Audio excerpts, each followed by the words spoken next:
Downer vows a fresh start. How are you going over there, Curly? Old darling. It'll take more than a decade-long recitation of old rhetoric to win the next election for you. Mr. Speaker, it was not by accident that the Liberal Party passed over John Howard when John Hewson lost the last election. Mr. Speaker, this is the man who left behind, after 7 years of opportunity, a moribund, inward-looking industrial graveyard. An inward-looking industrial graveyard. A low growth, low investment, low profit, high inflation, high interest rates, high unemployment, high tariff country. And nobody can deny any one of those claims. Low growth, you average less than 2%. Low investment, low profits, 11% inflation, 22% interest rates at their peak, high unemployment, 10.5%, and high and growing tariffs. And on top of all that, undeniable, and on top of all that, an unproductive, inward-looking economy.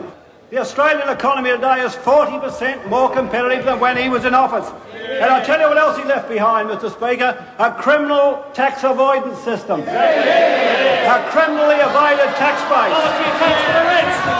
When I became Treasurer, he was like a man reborn. He sat on the opposition benches to thank God somebody else could inherit the problem and do something with it.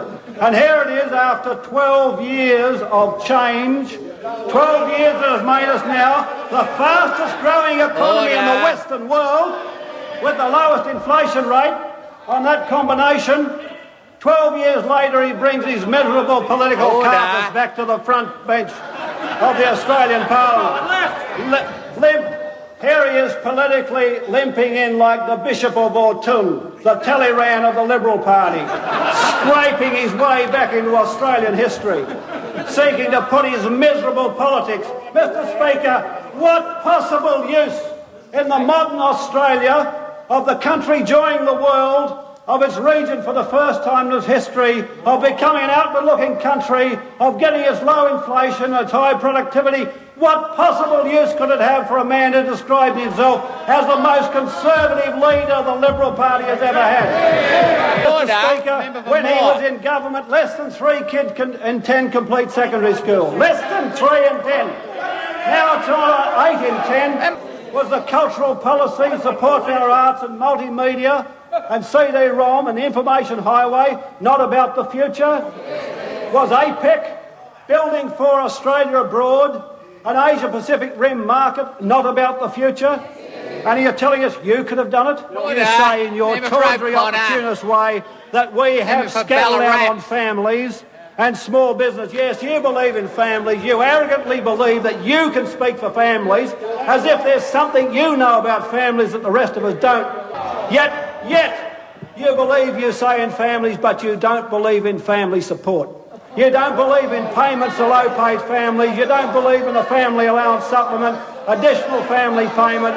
You don't believe in Medicare. He talks about interest rates and small business. Mr. Speaker, small business died when he was in office. He left an industrial graveyard, industrial archaeology in his wake.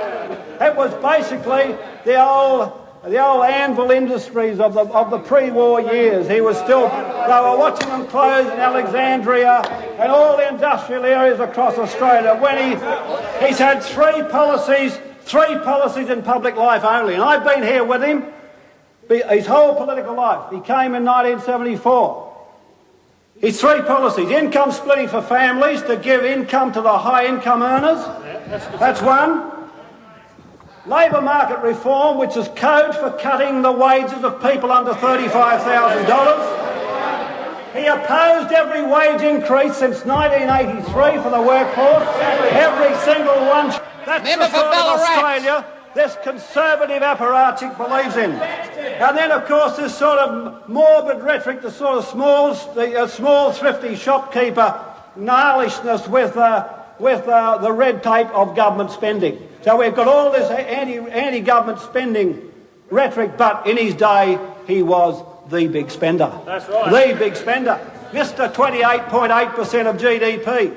I mean, how can you come... Look, John, don't waste your time on me, son. Don't waste your time on me. I've been around. I know you. I know you. I know where the skeletons are in your closet.